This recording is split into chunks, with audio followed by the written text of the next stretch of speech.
नमस्कार दोस्तों, global coaching में आपका स्वागत है। उम्मीद करता हूं आप अच्छे होंगे, स्वस्थ होंगे और बेहतरीन होंगे। आपकी पढ़ाई पहले की तरह अच्छी चल रही होगी, बढ़िया चल रही होगी। यूपी पुलिस री एग्जाम को लेकर के आप अपनी स्ट्रेटेजी के तरीके से, एक रणनीतिक तरीके से अपनी तैयारी को बेहतरीन बना रहे होंगे। मैं आपके साथ जुड़ा हूं आपकी तैयारी को और बेहतरीन बनाने के लिए। जीएस प्रैक्टिस सेट के साथ हम यहां पर आपकी मिक्स सीरीज लेकर के आया हूं। धमाका सीरीज, जैसा आपको पता ही है, ग्लोबल कोचिंग आपकी तैयारी को और बेहतरीन बनाने के लिए जीएस प्रैक्टिस सेट धमाका सीरीज लेकर के आया है। तो आपके ज्यादा देरी ना करते हुए अपने क्लास शुरू करते हैं। देखते हैं आज का पहला क्वेश्चन क्या है। ठीक है,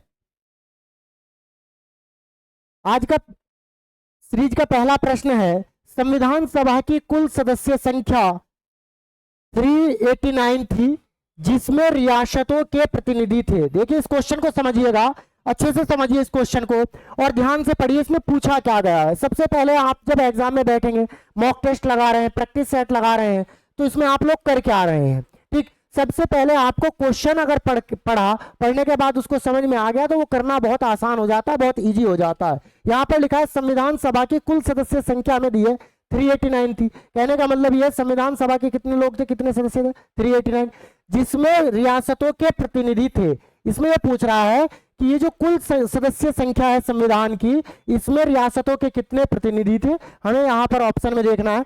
option A 84, option B 102, option C 109 और ऑप्शन डी 93। तो हम यहाँ पर बात कर लेते हैं संविधान सभा के सदस्यों की। किसकी बात करते हैं? संविधान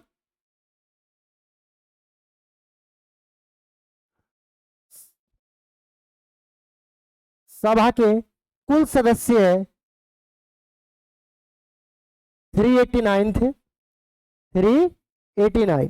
अगर हम बात करें ये 389 थ्री पार्ट्स में डिवाइड थे। एक तो प्रांतीय प्रतिनिधि की बात कर रहा है, ये पूछ रहा है रियासत, रियासतों से कितने थे, जो भारतीय रियासत थी उसमें कितने सदस्य थे। ठीक है भाई। और तीसरे थे आयुक्त या कमिश्नरी क्षेत्र के या कमिश्नरी प्रांत की बात करते हैं तो आयुक्त प्रांत, आयुक्त प्रांत। तो इनको तीन पार्ट्स में डिवाइड किया गया था। अगर हम प्रांतीय प्रतिनिधि की बात करें तो इसमें जो सदस्यों की संख्या थी 292 थी। कितनी थी? 292, यानी 292 सदस्य जो थे वो कहां से थे? वो हमारे प्रांतीय प्रतिनिधि थे। अगर हम रियासतों की बात करते हैं, जो यहां से क्वेश्चन पूछा गया है रियासतों के कितने प्रतिनिधि थे, तो उनकी संख्या 93 थी। कितनी थी? 93। तो हमारा आंसर क्या हो जाता है यहाँ पर? ऑप्शन डी हमारा आंसर रहेगा 93। यानी संविधान सभा में रियासतों के कितने प्रतिनिधि थे? 93 थे। तो हमारा आंसर हो जाएगा 93। अगर हम बात करते थे आयुक्त प्रांत की, तो यहां से कई बार क्वेश्चन घुमा के पूछ सकता है एग्जामिनर। क्लियर? कि संविधान सभा में आयुक्त प्रांत से कितने सदस्य थे, तो यहां से 4 सदस्य थे। कितने थे? 4 सदस्य थे। वो कहां कहां से थे? दिल्ली एक आयुक्त प्रांत था, क्या हो गया, एक दिल्ली था, एक अजमेर था, एक बाड़मेर था।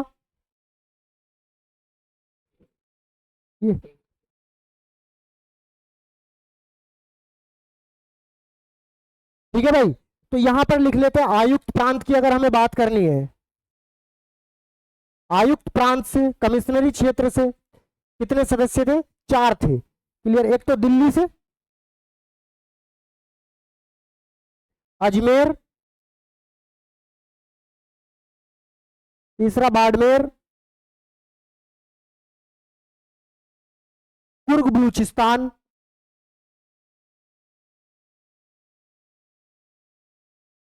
बलूचिस्तान ब्रिटिश वाला क्षेत्र था ये, और एक और है बाड़मेर। ठीक है भाई। तो यहां पर हमारा आंसर क्या होने वाला? रियासतों के बारे में यहां से पूछा गया है। किसके बारे में पूछा गया? रियासतों के बारे में। तो संविधान सभा में रियासतों के कितने प्रतिनिधि थे? 93। नेक्स्ट क्वेश्चन देखते हैं अपना। नेक्स्ट क्वेश्चन लिखा है संविधान सभा के सदस्यों ने किस स्थिति, ये भी पॉलिटी का क्वेश्चन है, इंपॉर्टेंट क्वेश्चन है, कई बार एग्जाम में पूछा गया है, हो सकता है इस बार आपके एग्जाम में पूछ लिया जाए। ठीक, तो संविधान सभा के सदस्यों ने किस तिथि को संविधान पर हस्ताक्षर किए थे? यहां पर ऑप्शन लिखे हैं 26 नवंबर 1948, 24 जनवरी 1950, 26 नवंबर 1949 और 24 जनवरी 1950। अगर बात करते हैं हम संविधान की, तो हमारा संविधान जो है 26 जनवरी 1950 को लागू हुआ है। कब हुआ है भाई लागू? 26 जनवरी 1950 को हमारा संविधान लागू हुआ है। तो हस्ताक्षर जाहिर सी बात है इससे पहले ही हुए होंगे। और हमारा संविधान जो अंगीकृत हुआ है वो कब हुआ? 26 नवंबर 1949 को अंगीकृत हुआ है। तो इसके बाद की बात है। तो यहां पर हम ऑप्शन एलिमिनेट कर सकते हैं। तो ऑप्शन ए बिल्कुल नहीं होगा, 26 नवंबर 1948। 26 नवंबर 1949 को हमारा संविधान अंगीकृत हुआ था, यानी बनकर के तैयार हो गया था, अंगीकृत किया गया था। 24 जनवरी 1950 ये ऑप्शन पहले ही गलत है, क्योंकि 1950 को तो लागू हो गया था, तो हस्ताक्षर बहुत बाद में कैसे करेंगे? तो इसका एक ही आंसर बचता है, आंसर बी। ऑप्शन क्या? ऑप्शन बी, 24 जनवरी 1950 को संविधान सभा के सदस्यों ने संविधान पर हस्ताक्षर किए थे। तो यहां आंसर क्या होने वाला है? 24 जनवरी 1950। नेक्स्ट क्वेश्चन देखते हैं। नेक्स्ट क्वेश्चन लिखा है निम्नलिखित में से कौन सी नदी द्रोणी ओडिशा में स्थित है? यहां पर बात हो रही नदी द्रोणी की, नदी के अपवाह क्षेत्र की। किसकी बात हो रही है? नदी के अपवाह क्षेत्र की बात हो रही है कि निम्नलिखित में से कौन सी नदी द्रोणी उड़ीसा में स्थित है। अगर हम बात करते हैं नर्मदा की, किसकी बात करें? नर्मदा की। तो नर्मदा तो भ्रंश घाटी से होकर के बहने वाली नदी है, ठीक, क्लियर। और कहां गिरती है? पूर्वी या पश्चिमी घाट से या पश्चिमी तट से अरब सागर में, अरब सागर में अपना मुहाना बनाती है। और ये उड़ीसा जो है पूर्वी तट पर है, क्लियर। तो अरब सागर में, ये ऑप्शन नहीं होगा, कैंसिल हो जाएगा। कृष्णा नदी और कावेरी नदी ये ऑप्शन में नहीं। अगर उड़ीसा की बात करें तो उड़ीसा में कौन सी नदी प्रवाहित होती है, द्रोणी बनाती है? महानदी। अगर हम इसकी बात करते हैं महानदी की, तो ये प्रायद्वीपीय भारत की, प्रायद्वीपीय भारत की तीसरी सबसे बड़ी नदी है। ये पॉइंट इंपॉर्टेंट हो सकता है, आपके एग्जाम के नजरिए से महत्वपूर्ण हो सकता है। प्रायद्वीपीय भारत की तीसरी बड़ी नदी है, कौन सी? महानदी, क्लियर। अगर मैं इसके प्रवाह क्षेत्र की बात करूं, मध्य प्रदेश, छत्तीसगढ़, झारखंड, महाराष्ट्र, उड़ीसा, आंध्र प्रदेश राज्यों से होकर के ये नदी बहती है, क्लियर। आई होप इस तरीके के क्वेश्चन आपको समझ में आ रहे होंगे। ये वो क्वेश्चन है जो आपके एग्जाम के नजरिए से बहुत इंपॉर्टेंट हो सकते हैं, कहीं ना कहीं पीछे कहीं किसी ना किसी एग्जाम में पूछे गए हैं, क्लियर। आगे भी यहां ही से क्वेश्चन बनेंगे। हम एक एक ऑप्शन को डिस्कस कर रहे हैं, हो सकता है डायरेक्टली क्वेश्चन आपके एग्जाम में ना आए, लेकिन जो हम यहां पर ऑप्शन डिस्कस कर रहे हैं, एनालाइज कर रहे हैं, वहां से क्वेश्चन 100% बनने की चांसेस रहते हैं, क्लियर। नेक्स्ट क्वेश्चन देखते हैं, क्वेश्चन नंबर 4। निम्नलिखित में से कौन सी नदी भ्रंश घाटी से होकर के बहती है? अब यहां पर बात कर लेते हैं, भ्रंश घाटी की बात कर लेते हैं, क्लियर। अब भ्रंश घाटी से होकर के बहती है, तो हम आपको केवल क्वेश्चन का आंसर ही नहीं बताएंगे, ऑप्शन एलिमिनेशन का तरीका भी आपको यहां पर बताएंगे, क्लियर। अगर बात करते हैं सोन नदी की, तो सोन नदी बेटा ये जो है ये गंगा की सहायक नदी है, क्लियर। तो ये ऑप्शन नहीं होने वाला है।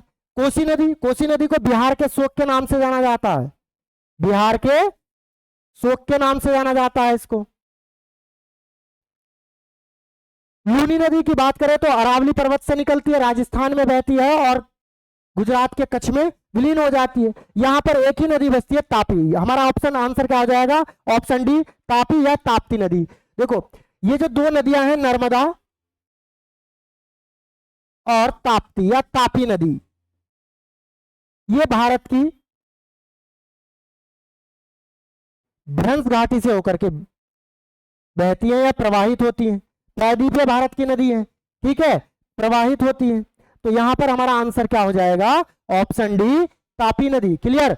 निम्नलिखित में से कौन सी नदी भ्रंश घाटी से होकर, यहां से नर्मदा से कई बार क्वेश्चन पूछा जा चुका है, नर्मदा से यहां से क्वेश्चन पूछ लेता है कई बार, जलप्रपात के बारे में यहां से क्वेश्चन उठा लेता है, इसका उद्गम की बात कर लेता है कि कहां से निकलते हैं। तो आगे नेक्स्ट देखेंगे हम इसकी सारी चीजें। नेक्स्ट क्वेश्चन देखते हैं, क्वेश्चन नंबर 5। निम्नलिखित में से कौन सी कृष्णा नदी की सहायक नदी नहीं है? यहां पर यह चीज बड़ी इंपॉर्टेंट हो जाती है, कई बार बच्चा नहीं पढ़ता है, क्या कर लेता है, निम्नलिखित में से कौन सी कृष्णा की सहायक नदी है, यहां पर ये टैग वर्ड लिखा नहीं है, ये पूछ रहा है कृष्णा की सहायक नदी नहीं है। इसका मतलब यहाँ पर 4 ऑप्शन है, और 4 ऑप्शन है तो 3 सहायक नदी होगी और एक कृष्णा की सहायक नदी नहीं होगी। यहाँ पर देख लेते हैं सबसे पहले कृष्णा की सहायक नदी कौन कौन सी है, तो हम अपना ऑप्शन एलिमिनेट कर पाएंगे। कृष्णा की सहायक नदी की बात कर लेते हैं, तो सबसे पहले भीमा, कोयना, तुंगभद्रा, क्लियर, मालप्रभा, घाटप्रभा और पंचगंगा। क्लियर। तो ये जो मैंने नदियां लिखी है ये कृष्णा की सहायक नदी है। किसकी नदी है? कृष्णा की। अब यहां से एक क्वेश्चन और बन सकता है कि निम्नलिखित में से कौन सी, किस तरीके का क्वेश्चन पूछा जा सकता है कि निम्नलिखित में से कौन सी कृष्णा की सबसे लंबी सहायक नदी है, तो भीमा कृष्णा की सबसे लंबी सहायक नदी है। कृष्णा जो भीमा नदी है कृष्णा की सबसे लंबी सहायक नदी है। ये भी क्वेश्चन इंपोर्टेंट यहां से बन सकता है। तो यहां पर आप देख सकते हैं इसमें कौन सी नदी ऐसी नहीं है जो कृष्णा की सहायक नदी है नहीं, तो यहां पर आपका आंसर हो सकता है ऑप्शन बी, वेन्ना नदी। कौन सी? वेन्ना नदी कृष्णा की सहायक नदी नहीं है, तो आंसर क्या हो जाएगा? वेन्ना। अब यहां पर आपको कमेंट सेक्शन में एक आपके लिए क्वेश्चन ये है कि कृष्णा नदी का उद्गम कहां से होता है? कृष्णा नदी का उद्गम कहां से होता है? तो चलिए हम ही बता देते हैं इसका आंसर। कृष्णा नदी का उद्गम पश्चिमी घाट से महाबलेश्वर के निकट से होता है। क्लियर। तो नेक्स्ट क्वेश्चन देखते हैं। नेक्स्ट क्वेश्चन क्या होने वाला है? क्वेश्चन नंबर 6, राजकीय चिन्ह शब्द। हमारा जो राजकीय चिन्ह जो है शब्द जो है वो सत्यमेव जयते है। क्या भाई? सत्यमेव जयते किस उपनिषद से लिया गया है? वेरी वेरी इंपॉर्टेंट क्वेश्चन है, कई बार एग्जाम में पूछा जा चुका है। क्लियर। सत्यमेव जयते किस उपनिषद से लिया गया है? यहां पर लिखा कथा, पुराण, मुंडक, उपनिषद सभी लोग जानते हैं, बहुत इजी क्वेश्चन है, तो इसका आंसर मैं डायरेक्टली बता देता हूं। मुंडको उपनिषद से ये लिया गया, तो इसका आंसर क्या होने वाला है? मुंडक। ठीक है, लेकिन इसको कहते हैं मुंडको उपनिषद। ठीक है भाई, यहां से ये सत्यमेव जयते लिया गया है। नेक्स्ट क्वेश्चन देखते हैं।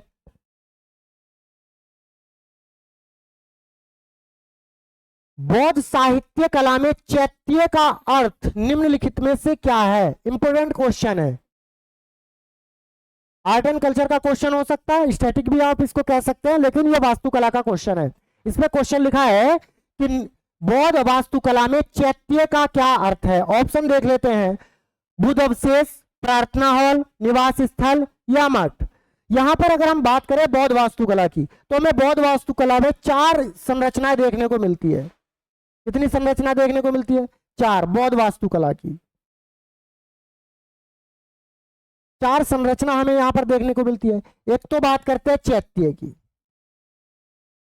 मठ, स्तंभ,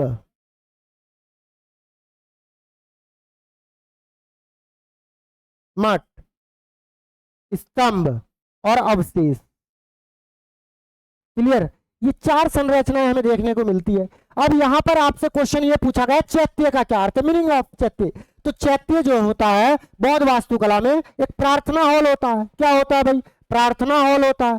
क्लियर। तो यहां पर लिखा है प्रार्थना हॉल, तो आंसर क्या हो जाएगा? Option B. चैत्य का अर्थ क्या होता है बौद्ध वास्तुकला में? प्रार्थना। ठीक। यहां पर मठ, स्तंभ, अवशेष, ये इसके अद्वितीय संरचनाएं हैं बौद्ध वास्तुकला की। क्लियर। नेक्स्ट क्वेश्चन देखते हैं।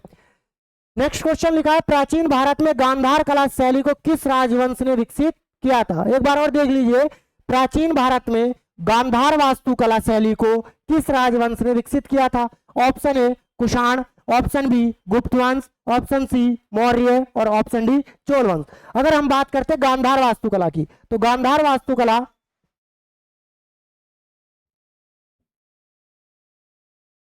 वास्तुकला शैली जो है कुषाण शासन में विकसित हुई, फली फूली एक तरीके से अच्छे से, जो अगर भारत में इसकी विकास की बात देख करते हैं हम, तो ये जो है कुषाण वंश से संबंधित है। कुषाण शासन काल में इसका विकास अधिक भारत में हुआ है। ये कुशाप ना होकर के कुषाण लिखा है। ठीक। तो आंसर क्या होगा? ऑप्शन ए कुषाण वंश। क्लियर, बहुत स्पीड से करेंगे, समय हमारे पास बहुत कम है, निश्चित समय है, तो इसी चीज को देखते हुए अपना समय बर्बाद ना करते हुए, आप लोगों का समय बर्बाद ना करते हुए एकदम स्पीड के साथ T20 की तरह यहां पर हम सीरीज चलाएंगे। ठीक है भाई, नेक्स्ट क्वेश्चन देखते हैं। निम्नलिखित में से किसने बंगाल में प्रसिद्ध नील विद्रोह, बड़ा इंपॉर्टेंट क्वेश्चन इतिहास की दृष्टि से हो सकता है, पूछे जाने के योग्य क्वेश्चन है, इंपॉर्टेंट क्वेश्चन है। हालांकि मैं यहां पर इंपॉर्टेंट लिख रहा हूं, लेकिन जितने भी इस टेस्ट सीरीज में T20 टेस्ट सीरीज में, यानी कहने का मतलब T20 का मतलब हमारे एक प्रैक्टिस सेट में आपको 20 क्वेश्चन मिलेंगे। क्लियर, यहां पर बहुत एकदम स्पेसिफाई तरीके से एकदम चुन चुन करके हमने यहाँ पर क्वेश्चन रखे हैं जो आपके एग्जाम के नजरिए से बहुत महत्वपूर्ण साबित हो सकते हैं। तो यहाँ पर क्वेश्चन पूछा गया है बिहार में नहीं, बंगाल में। कहा? बंगाल में प्रसिद्ध नील विद्रोह का नेतृत्व किसने किया था? ऑप्शन ए महात्मा गांधी। तो ऑप्शन इसका नील विद्रोह का विरोध जो है या विद्रोह, महात्मा गांधी ने इसका नेतृत्व नहीं किया था। बलवंत फड़के है, बलवंत फड़के। ठीक, यहां पर मैं लिख देता हूं, ये थोड़ी टाइपिंग मिस्टेक है। बलवंत फड़के की बात करें। मदारी पासी, ठीक, तो मदारी पासी इसका नहीं है, इसका आंसर है विष्णु चरण विश्वास और दिगंबर विश्वास, ये दोनों भाई थे। कौन थे भाई? दिगंबर विश्वास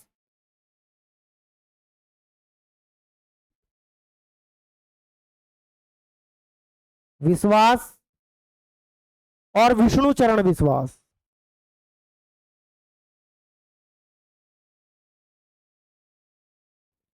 इन दो भाइयों ने नील विद्रोह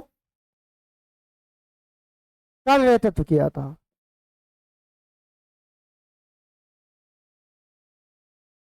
क्लियर? अब कहां किया था? तो ये जो है बंगाल के नादिया जिले में किया था। कहां पर? बंगाल के नादिया जिले में। बंगाल के नादिया जिले में इन्होंने नील की खेती के लिए जो नील विद्रोह हुआ था उसका नेतृत्व बंगाल में इन लोगों ने किया था। नेक्स्ट क्वेश्चन देखते हैं, क्वेश्चन नंबर 10। बहुत ही इंपॉर्टेंट क्वेश्चन है, कई बार एग्जाम में इस तरीके से क्वेश्चन पूछा गया है। क्वेश्चन लिखा है कि पंजाब केसरी के नाम से मशहूर, फिलिप्स कहने का मतलब यहां पर खाली स्थान है, फिल इन द ब्लैंक्स है। यहां पर बताना है कि पंजाब केसरी के नाम से मशहूर ने 17 नवंबर 1928 को अंतिम सांस ली थी। अब यहां पर सीधा सीधा क्वेश्चन ये है कि पंजाब केसरी के नाम से किसे जाना जाता है? तो पंजाब केसरी के नाम से जो व्यक्ति है उसको पंजाब का शेर भी कहा जाता है, शेर पंजाब भी कहा जाता है, पंजाब का शेर। तो सीधा सा आप लोग ये बात क्वेश्चन समझ गए होंगे। इसका आंसर क्या है? दादा भाई नेहरू, स्वामी विवेकानंद, लाला लाजपत राय या बाल गंगाधर तिलक। तो इसका आंसर क्या होने वाला? आंसर सी, लाला लाजपत राय को पंजाब केसरी या पंजाब का शेर कहा जाता है। क्लियर? तो 17 नवंबर 1928 को इनकी मृत्यु हुई थी। ठीक है, अब बात करते हैं तो दादा भाई नेहरू जी की। तो दादा भाई नेहरू जी के संदर्भ में एक फैक्ट है, इन्होंने धन के बहिर्गमन का सिद्धांत दिया था। धन बहिर्गमन का सिद्धांत कई बार एग्जाम में पूछा गया है कि धन बहिर्गमन का सिद्धांत किसने प्रस्तुत किया था या किसने दिया था? अब यहां पर लाल बाल पाल की 3 व्यक्ति हैं हमारे स्वतंत्रता आंदोलन में। लाल बाल पाल, ये बड़े इंपॉर्टेंट है, लाल बाल पाल। कई बार क्वेश्चन पूछा गया, लाल बाल पाल 3 लोगों की तिगड़ी है, 3 लोग मित्र हैं। ठीक है, लाला लाजपत राय, बाल गंगाधर तिलक और जो है विपिन चंद्र पाल, इन 3 लोगों की तिगड़ी के बारे में कई बार क्वेश्चन पूछा जाता है। लाल बाल पाल के नाम से कौन प्रसिद्ध है? क्लियर? तो इसका आंसर क्या हुआ? लाला लाजपत राय। ठीक है भाई, पंजाब केसरी या पंजाब का शेर। नेक्स्ट क्वेश्चन देखते हैं। नेक्स्ट क्वेश्चन यहां पर है, मित्र मेला एक क्रांतिकारी संगठन था, की स्थापना किसने की थी? मित्र मेले की बात हो रही है यहां पर, किसकी? मित्र मेला एक संगठन था, एक सामाजिक संगठन की बात कर लेते हैं। यहां पर इस क्रांतिकारी संगठन की बात कर रहे हैं। ठीक है, तो एक संगठन था भाई मित्र मेला। ठीक, तो इसमें लिखा ऑप्शन सरदार भगत सिंह, बीडी सावरकर, चंद्रशेखर आजाद या इनमें से कोई नहीं। तो मित्र मेला का जो गठन हुआ था, संगठन किया गया था, इसका आंसर हो जाएगा बीडी सावरकर, इनका या इनके एक और भाई थे गणेश सावरकर। कौन थे? गणेश सावरकर। तो इन दोनों भाइयों ने मिलकर के मित्र मेला समाज की स्थापना की थी, Ganesh Savarkar. Clear? I hope आपको समझ में आया। गणेश सावरकर और बीडी सावरकर, इन दोनों व्यक्तियों ने मिलकर के मित्र मेला की स्थापना की थी। संगठन का निर्माण इन्होंने किया था, एक क्रांतिकारी संगठन की संज्ञा से दी जाती है। नेक्स्ट क्वेश्चन देखते हैं। नेक्स्ट क्वेश्चन यहां पर लिखा है, बड़े गुलाम अली खान, बड़े गुलाम अली खान किस प्रमुख घराने के गायक थे? सिंगर की बात हो रही है यहां पर। बड़े गुलाम अली खान किस प्रमुख घराने के प्रमुख गायक थे? रामपुर सहसवान, पटियाला, ये पटियाला लिखा है, पटियाला, बनारस या भिंडी बाजार। तो इसका आंसर होने वाला है दोस्तों ऑप्शन बी। एकदम फैक्चुअल क्वेश्चन है, इसमें कोई ऐसी बात ही नहीं है। क्लियर? तो बड़े गुलाम अली खान किस प्रमुख घराने से संबंधित है? पटियाला से संबंधित है। नेक्स्ट क्वेश्चन देखते हैं। यहां पर नेक्स्ट क्वेश्चन लिखा है, राजस्थान के वार्षिक मेले का नाम, राजस्थान के वार्षिक मेले का नाम बताइए जिसमें ऊंटों का व्यापार होता है। किसका? ऊंटों का व्यापार होता है। कहने का मतलब ऊंटों के मेले की बात की जा रही है। घोड़े, राजस्थान में ऐसा कौन सा मेला लगता है या ऐसे कौन से मेले का आयोजन किया जाता है वार्षिक स्तर पर जहां पर ऊंट और घोड़ों का व्यापार अधिकांश होता है? यहां पर सिर्फ ऊंटों की बात की गई है। किसकी बात की गई है? ऊंटों की। अगर हम बात करते हैं ऑप्शन डी, तो ऑप्शन डी जो है विश्व का सबसे बड़ा पशु मेला है। कौन सा? ऑप्शन बी, विश्व का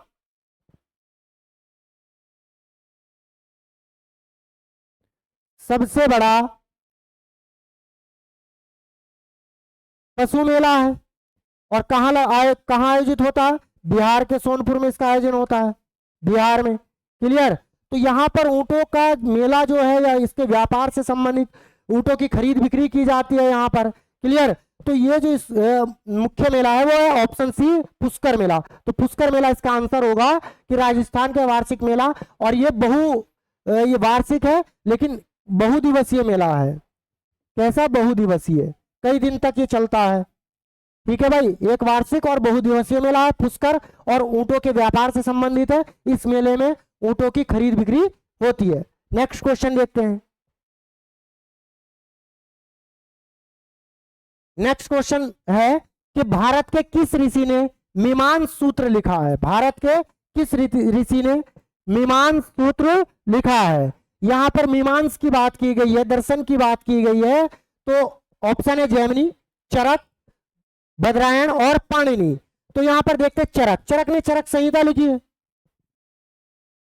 चरक संहिता। अगर हम बदरायण की बात करते तो ब्रह्म लिखा है इन्होंने। ठीक, पाणिनि ने मीमांस नहीं लिखा है। मीमांस जो है जैमिनी का है। इसका है, जैमिनी ने मीमांस सूत्र लिखा है। तो इसका आंसर क्या हो जाएगा? Option A, Jaimini. आपके लिए क्वेश्चन एक यहां से यह बनता है कि पाणिनि ने किसकी ग्रंथ की रचना की है, या पाणिनि के द्वारा ऐसा कौन सा ग्रंथ लिखा गया है या कौन सी काव्य लिखा गया है। नेक्स्ट देखते हैं। आप कमेंट सेक्शन में आप लोग मुझे आंसर देंगे इसका। कल मैं इसका आंसर बताऊंगा आपको प्रैक्टिस सेट में। क्लियर? नेक्स्ट क्वेश्चन देखते हैं। निम्नलिखित में से कौन ऑस्कर पुरस्कार पाने वाले पहले भारतीय हैं? निम्नलिखित में से कौन ऑस्कर पुरस्कार पाने वाले पहले भारतीय हैं? भानु अथैया, सत्यजीत राय, AR रहमान, या इनमें से कोई नहीं। अगर मैं बात करूं कि प्रथम भारतीय कौन सा है जिन्हें ऑस्कर पुरस्कार मिला है? ऑस्कर पुरस्कार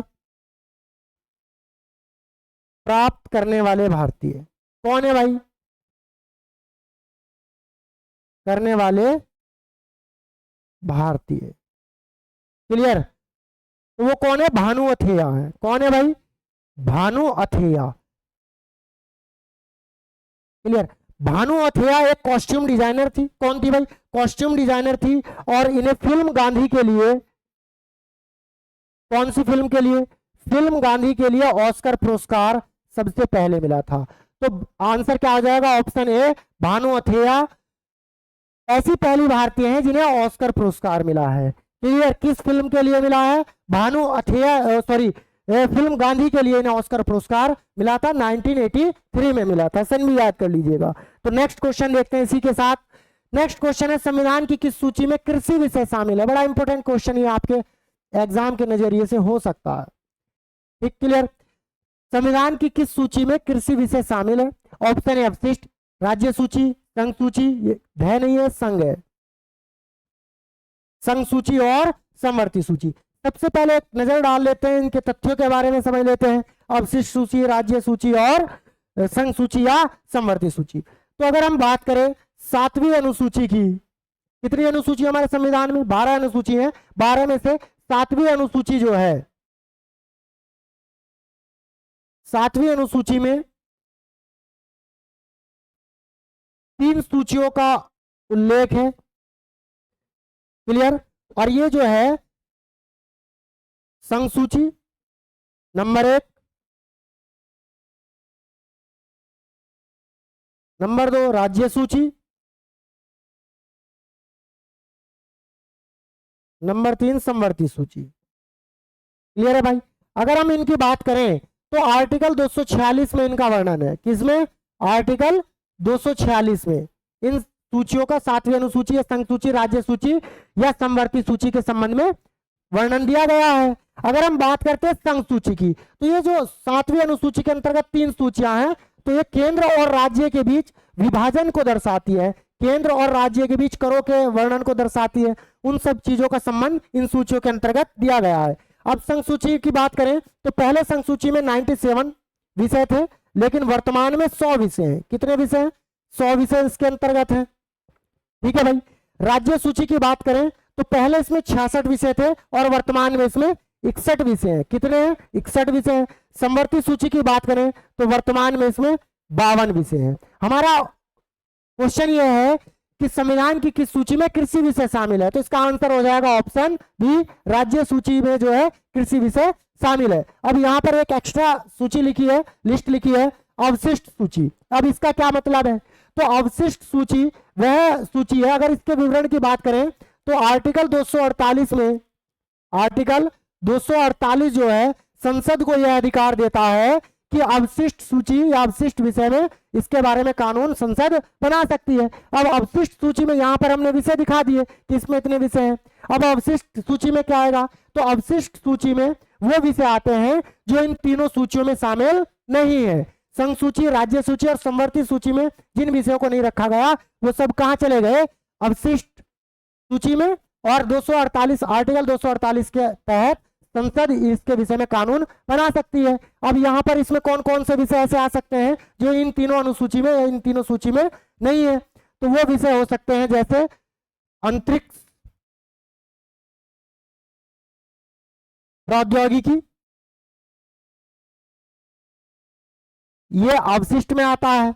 साइबर कानून जैसे विषय इसके अंतर्गत आते हैं अवशिष्ट के। तो कई बार यहां से भी क्वेश्चन पूछ लिया जाता है। आर्टिकल बहुत इंपॉर्टेंट है अवशिष्ट के बारे में, और यहां पर आर्टिकल 246 7वीं अनुसूची से संबंधित, इन तीनों अनुसूचियों से संबंधित है। क्लियर? नेक्स्ट क्वेश्चन देखते हैं। नेक्स्ट क्वेश्चन लिखा है, किस अनुच्छेद के तहत भारत के प्रत्येक नागरिक, 2 बार लिख दिया गया है, कोई बात नहीं, नागरिक को स्वास्थ्य का अधिकार दिया गया है। किस अनुच्छेद के तहत भारत के प्रत्येक नागरिक को स्वास्थ्य का अधिकार दिया गया है? यहां पर option A 19, article 19, option B article 20 अनुच्छेद 20, और ऑप्शन सी अनुच्छेद 21A और ऑप्शन डी अनुच्छेद 21। तो सबसे पहले बात कर लेते हैं यहां पर हम आर्टिकल 19 की। तो आर्टिकल 19 जो स्वतंत्रता से संबंधित है, स्वतंत्रता के अधिकार से संबंधित है। ठीक है भाई, इसके अंतर्गत कितनी स्वतंत्रता दी गई है वो आपको पता होगा। क्लियर? अगर हम आर्टिकल 20 की बात करते हैं तो आर्टिकल 20 के अंतर्गत, आर्टिकल 20 के अंतर्गत जो है अपराध से संबंधित संरक्षण की बात है। अपराध से, अपराध या दोष सिद्धि से संरक्षण है। अपराध दोष सिद्धि संरक्षण की बात करता है। इसका मतलब, इसका अर्थ क्या हुआ? अपराध दोष सिद्धि से संरक्षण के मतलब क्या है कि किसी भी व्यक्ति को एक ही अपराध के लिए एक से अधिक बार दंडित नहीं किया जा सकता। क्या मतलब है भाई? एक ही व्यक्ति को एक ही अपराध के लिए एक से अधिक बार दंडित नहीं किया जा सकता है। तो ये ऑप्शन बी में इस बात की चर्चा की गई है। अब हम बात करते हैं आर्टिकल 21A की। तो आर्टिकल 21A के अंतर्गत राज्य द्वारा 14 से सॉरी, आर्टिकल 21A में किस बात का वर्णन है वो हम यहां पर चर्चा कर लेते हैं। राज्य द्वारा 6 वर्ष से 14 वर्ष के बच्चे के लिए निशुल्क शिक्षा का प्रावधान है। निशुल्क शिक्षा का प्रावधान है। क्लियर। अब यहां पर एक ही ऑप्शन बचता है, हमने ऑप्शन एलिमिनेट कर लिया। ऑप्शन डी इसका आंसर होने वाला है। ऑप्शन डी इसका क्या रहेगा? Option D. और ऑप्शन डी क्या कहता है? जीवन के अधिकार से संबंधित है, राइट टू लाइफ से संबंधित है, और राइट टू लाइफ में स्वास्थ्य का अधिकार शामिल है। जीवन के अधिकार में स्वास्थ्य का अधिकार अपने आप ही जो है स्वयं शामिल हो जाता है। तो इसका आंसर क्या होगा? ऑप्शन डी, आर्टिकल 21 में स्वास्थ्य का अधिकार है, जीवन के अधिकार से संबंधित है। तो हमने इसके जो एक्स्ट्रा ऑप्शन थे उनको भी एक एक करके हमने यहां पर समझा है। क्लियर। तो आई होप ये चीज आपको समझ में आ रही होगी। नेक्स्ट क्वेश्चन देखते हैं। देखिए यहां पर लिखा है, क्वेश्चन नंबर 18 है, भारत के महान्यायवादी की नियुक्ति कौन करता है? अब ये न्यायवादी कौन है भाई? कौन व्यक्ति है महान्यायवादी? तो इसको हम इंग्लिश में अटॉर्नी जनरल बोलते हैं। क्या बोलते हैं भाई? Attorney general. ये व्यक्ति जो है भारत का सर्वोच्च कानून अधिकारी होता है। कौन होता है? भारत का सर्वोच्च कानून अधिकारी होता है। क्लियर। यानी भारत का सबसे बड़ा विधि अधिकारी। अगर मैं बात करूं इसकी नियुक्ति की, तो आर्टिकल 76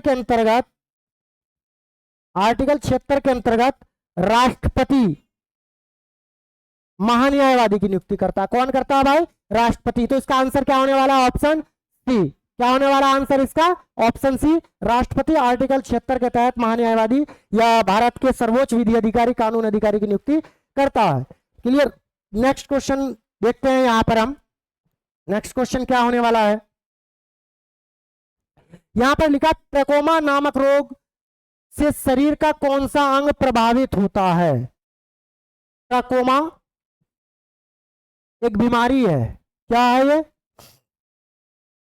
एक बीमारी है कि ये अगर बीमारी हो जाए किसी व्यक्ति को तो उसका कौन सा अंग प्रभावित होगा? तो सबसे पहले हम बता दें कि ट्रोकोमा जो है जीवाणु जनित बीमारी है। कैसी है? जीवाणु। और ये दांत को प्रभावित करती है, आंख को या लीवर को? तो इसका आंसर होने वाला आंख। ट्रोकोमा जो है आंख को प्रभावित करने वाली बीमारी है और ये जीवाणु जनित बीमारी है। कैसी है? क्लियर।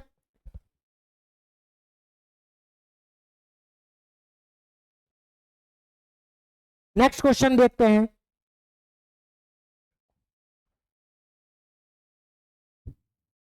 अच्छा, इसका बैक्टीरिया का नाम यहां पर लिख सकते हैं, ट्रैकोमा क्लेमाइडियस। इसके बैक्टीरिया का नाम लिख सकते हैं। नेक्स्ट क्वेश्चन का आंसर है, निम्नलिखित में से कौन सा हरित क्रांति का लक्ष्य नहीं है? इंपॉर्टेंट क्वेश्चन है। निम्नलिखित में से कौन सा हरित क्रांति का लक्ष्य नहीं है? ऑप्शन ए, फसल उत्पादकता में वृद्धि, उर्वरकता का प्रयोग, खाद्य उत्पादन में वृद्धि या सिंचाई विस्तार। तो हम सबसे पहले बात कर लेते हैं हरित क्रांति के संदर्भ में, थोड़ी सी बात कर लेते हैं, कुछ की पॉइंट्स यहां पर देख लेते हैं। अगर हम बात करते तो हरित क्रांति की बात करें तो भारत में 1960 के दशक में इस क्रांति को लाया गया था। कौन लाए थे इस क्रांति को? भारत में हरित क्रांति के जनक कौन है? हरित क्रांति के जनक भारत में कौन है भाई? तो स्वामीनाथन जो है भारत में हरित क्रांति के जनक है।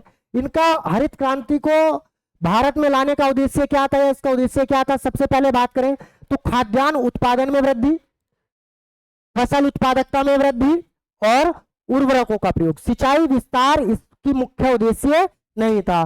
तो इसका क्या लक्ष्य, मुख्य लक्ष्य नहीं था? तो सिंचाई विस्तार इसका मुख्य लक्ष्य नहीं था। तो यहां पर हमारा आंसर क्या हो जाएगा? Option D. अगर बात करें इसके लक्ष्य क्या थे, इसके उद्देश्य क्या थे भारत में हरित क्रांति, तो सबसे पहले फसल उत्पादकता में वृद्धि करना, यानी क्रॉप प्रोडक्शन को बढ़ाना। नेक्स्ट, उर्वरकों का प्रयोग करके फसल प्रोडक्टिव या क्रॉप प्रोडक्टिविटी बढ़ाई जा सकती है। और अपने देश को आत्मनिर्भर बनाना खाद्यान्न की दृष्टि से। क्लियर। ताकि हम दूसरे देशों पर खाद्यान्न के लिए निर्भर न रह सके। तो इसका एक मुख्य उद्देश्य ये भी था। तो 3 उद्देश्य मुख्य ये थे इसके, लेकिन सिंचाई विस्तार इसका उद्देश्य या इसका लक्ष्य नहीं था। तो यहाँ पर हमने ये सारी चीजें डिस्कस करी, एक एक ऑप्शन को डिस्कस करते हैं। आई होप ये प्रैक्टिस सेट या T20 सीरीज आपको, धमाका सीरीज आपको पसंद आ रही होगी, आपके एग्जाम में बहुत ही हेल्पफुल रहने वाली है, तो देखना ना भूलिए। अगर आप इसको और मैं अच्छे से इसको लेकर के आऊं, और चीजें आपको कराई जाएं, हिंदी का प्रैक्टिस सेट आज इसका पहला, हमारे ग्लोबल कोचिंग आज पहला हिंदी का प्रैक्टिस सेट लगा है, हमने पहला प्रैक्टिस सेट कराया है, 20 क्वेश्चन का सेट कराया है। क्लियर? अगर ये सारी चीजें आगे कराई जाए, डे बाय डे कराई जाए, तो आप लोगों का भी कर्तव्य है कि चैनल को सब्सक्राइब करें, शेयर करें और लाइक करें। धन्यवाद।